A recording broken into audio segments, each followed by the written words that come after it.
Aksi vandalisme yang dilakukan di sebuah musola di kawasan Pasar Kemis, Tangerang viral di media sosial. Polisi telah menangkap seorang sebagai terduga pelaku aksi.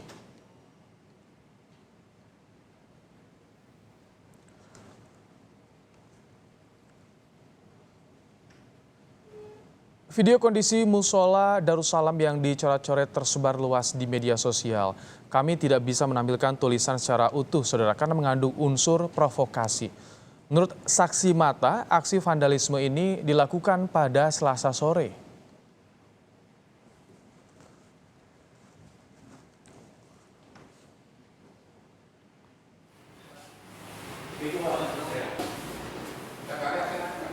Polisi menangkap seorang pelaku aksi vandalisme yang rumahnya berjarak hanya 50 meter dari musola. Kepada polisi, pelaku telah mengakui perbuatannya, tetapi motif dari aksi vandalisme pelaku masih diselidiki polisi. Kondisi terkini dari aksi vandalisme di musola Darussalam akan disampaikan jurnalis Kompas TV, Tifal Solesa. Dipenuhi coret-coretan bernada provokatif kawasan Musola Darussalam di Villa Tangerang Elok, Kabupaten Tangerang, Banten saat ini sudah kembali bersih dan dalam waktu dekat akan kembali menggelar ibadah atau kegiatan keagamaan sebagaimana biasanya. Kalau Anda lihat di sekitar saya, di tempat kami melaporkan saat ini, coret-coretan sudah tidak ada karena saat aksi vandalisme itu atau selepas aksi vandalisme itu terlihat pada Selasa sore kira-kira pukul 15.30 waktu Indonesia bagian Barat, dari warga bersama dengan pengurus musola langsung melakukan upaya bersih-bersih begitu untuk memastikan masjid ini bisa kembali menggelar aktivitas sebagaimana biasanya. Tidak hanya berada di kawasan di papan tulis ini, tapi hampir saya katakan di banyak sudut musola ini juga terdapat coret-coretan atau dilakukan aksi vandalisme di situ, termasuk di titik kami melaporkan. Sekarang di lantai ini tempat ibadah bagi makmum tampak bersih, tidak ada sajadah lagi, begitu pula dengan area ibadah untuk imam. Di sini sempat ada coret-coretan dan sekarang kondisinya sudah betul-betul bersih. Petugas dan juga para pengurus Musola Darussalam masih mengupayakan giat bersih-bersih juga di beberapa sudut. Kalau Anda lihat di belakang saya juga masih ada kegiatan bersih-bersih di sini dan juga di sudut musola lainnya.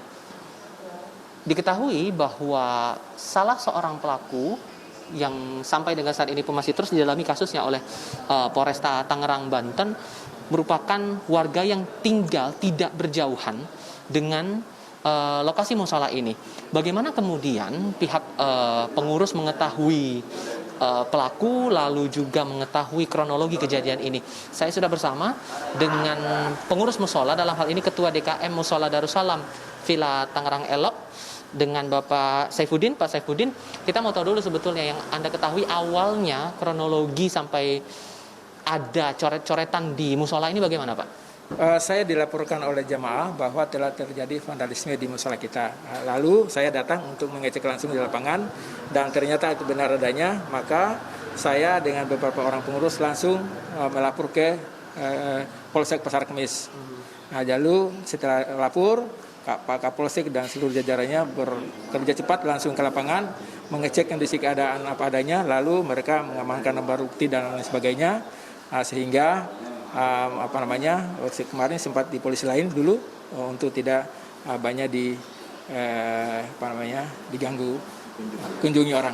Oke. Itu ibadah sholat maghrib kemarin di hari Selasa itu kondisi masjid atau musola ini sudah beraktivitas untuk kegiatan agama sebagaimana biasa ya, Pak ya? Sudah sangat kondusif beraktivitas sebagaimana biasa. Bahkan kemarin itu kita imamnya itu dipimpin oleh Ketua Majelis Ulama Kecamatan Pasar Kemis dan juga Pak Kapolseknya sempat sholat di sini. Setelah sholat maghrib, tausiah sedikit dari Ketua MUI dan tausiah juga atau penjelasan dari Pak Kapolsek mengenai proses selanjutnya.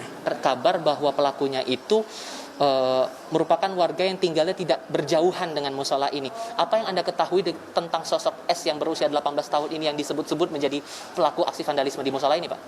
Yang saya tahu sih anak itu baik awalnya, baik ya. Jadi 2 bulan lalu rajin sholat di sini, berjamaahnya bagus, kemudian juga menjadi bukan pengurus sih, jadi pokoknya untuk sholat jamaah sangat aktif dari 2 bulan lalu. Itu ya bagus. Yang saya tahu itu bagus. Tidak ada kecurigaan tertentu tentang aktivitas dia di masjid ataupun juga kehidupan sosial di sini dari Anda pribadi, Pak? Oh, sangat tidak. Karena baik dia ataupun orang tua bapak dan ibunya itu ya kita akrab, dekat sekali. Masih diusut kasus ini oleh pihak Polresta Tangerang, tapi dari pengurus masjid meminta agar semua pihak, terutama jamaah yang berada di sekitar kawasan Villa Tangerang Elok ini tidak mudah terprovokasi, tidak mudah terjerumus kabar-kabar atau desas-desus berkenaan dengan aksi provokasi yang sampai saat ini masih ditangani oleh pihak berwajib. Tifal Solesa, Reka Singgar, Kompas TV, Kabupaten Tangerang, Banten. Lebih lengkap terkait motif pelaku aksi vandalisme di Musola Darussalam Tangerang, kita bergabung dengan Kapolresta Tangerang, Kombes Pol Ade Ari Syam Indradi. Selamat sore, Pak Ade. Assalamualaikum, selamat sore. Waalaikumsalam warahmatullahi wabarakatuh. Pak Ade, bagaimana sejauh ini hasil pemeriksaan terhadap pelaku? Ya, sampai dengan saat ini pelaku masih kita lakukan pemeriksaan.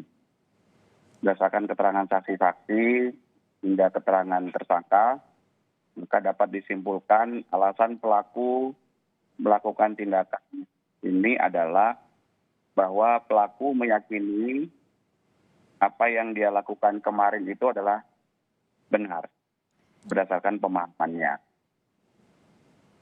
Motifnya apa, Pak Ade? Apakah diketahui? Ya, karena pemahamannya demikian, maka sebagai luapan dari emosi, karena memang sebelumnya juga banyak beraktivitas di rumah dia ya, dilarang keluar rumah oleh orang tuanya jika tidak diawasi atau ditemenin sama pihak lain. Sehingga luapan emosinya itu dilakukan dengan cara melakukan perbuatan yang kemarin itu, dan berdasarkan pemahamannya perbuatan itu adalah benar. Baik. Artinya tidak ada ajaran-ajaran yang sesat, Pak Ade, yang mempengaruhi perbuatan pelaku atau bagaimana? Sampai dengan saat ini kita belum menemukan ke arah sana faktanya, Mas. Tapi bagaimana pendalamannya? Apakah perbuatan pelaku ini memang sudah direncanakan jauh-jauh hari oleh pelaku, Pak Ade? Ya, pelaku melakukan aksi ini sekira jam 13.30.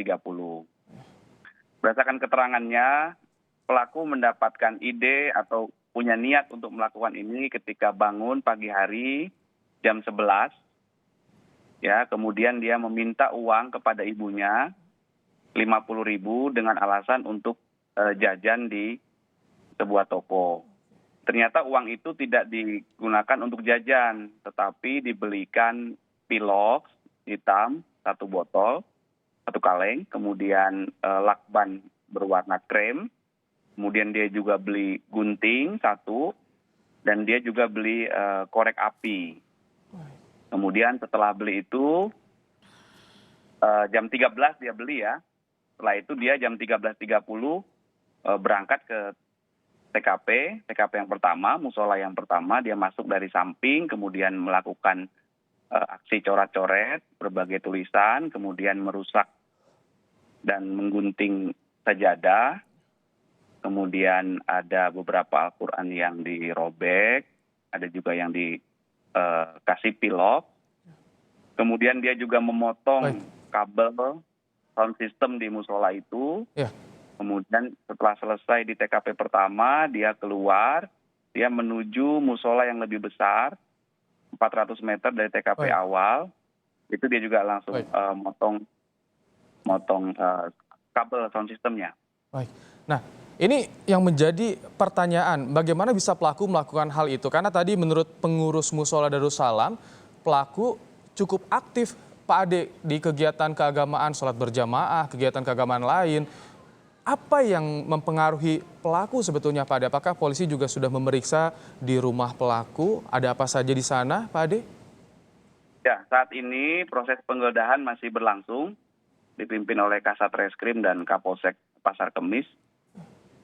Kemudian berdasarkan keterangan dari kedua orang tuanya, pelaku sejak bulan puasa ke sini itu tidak lagi rajin ke masjid. Ya, sebelumnya rajin ke masjid, sholat 5 waktu itu di masjid. namun sejak bulan puasa ke sini tidak lagi rajin ke masjid dan banyak diam. Sehingga beberapa tindakan juga sudah dilakukan oleh orang tua pelaku ya, dari mulai hipnoterapi, kemudian juga berkomunikasi dengan beberapa psikolog. Namun sampai dengan saat ini kita menyimpulkan pelaku secara sadar ya, secara sadar, sehat melakukan aksinya kemarin. Kabarnya kami mendapatkan informasi bahwa pelaku juga mempelajari ada ilmu-ilmu agama melalui media sosial. Bagaimana pengembangannya dari polisi pengungkapannya ini, Pak Ade? Ya, keterangannya berubah-ubah, Mas ya. Tadi malam saat saya interogasi langsung di Polsek, jadi habis kita amankan itu kita langsung bawa ke Polsek dulu terdekat, itu mengaku belajar dari YouTube. Setelah kita tracing gadgetnya atau mungkin dihapus dan lain sebagainya itu belum ditemukan. Tapi berdasarkan fakta di BAP,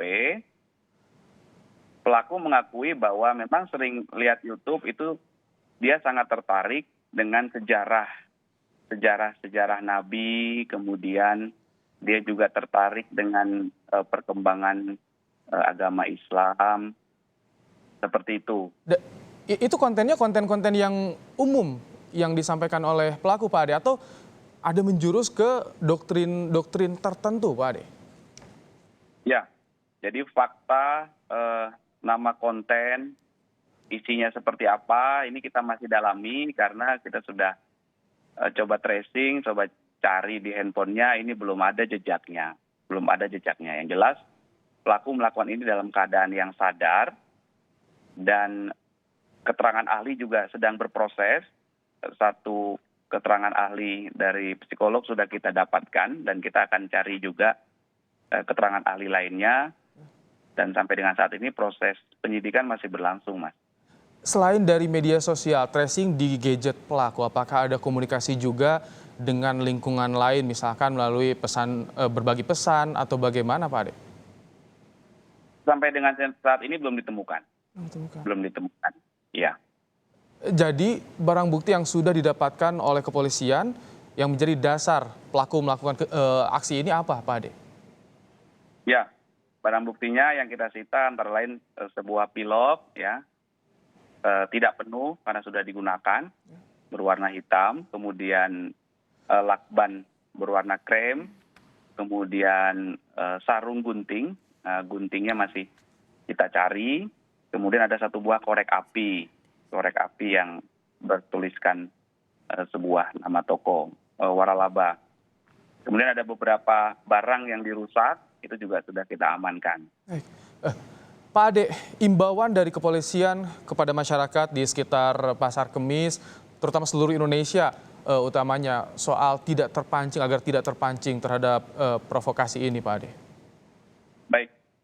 Kemarin ketika saya mendapat laporan dari Kapolsek, sekira jam 16, saya langsung perintahkan Kapolsek Pasar Kemis untuk mengajak Ketua MUI Kecamatan Pasar Kemis untuk mendatangi TKP dan meredam situasi. Alhamdulillah, setelah dilakukan olah TKP pada kesempatan pertama, kita melakukan bersih-bersih secara bersama-sama. 3 pilar, ya. Ada rekan-rekan dari TNI juga ada, dari Polsek sudah pasti, dan tokoh-tokoh masyarakat di situ juga sudah ada. Akhirnya di kesempatan sholat maghrib pertama, musola ini sudah dapat dipergunakan kembali. Dan pada kesempatan itu, Ketua MUI Kecamatan Pasar Kemis dan Kapolsek masing-masing memberikan tausiah dan memberikan pesan-pesan Kamtibmas agar meredam situasi, dan proses temuan ini sedang kita lakukan proses penyelidikan. Dan alhamdulillah sekira jam 18.30 pelaku berhasil kami amankan. Kami izin berpesan kepada masyarakat karena sudah viral ya video.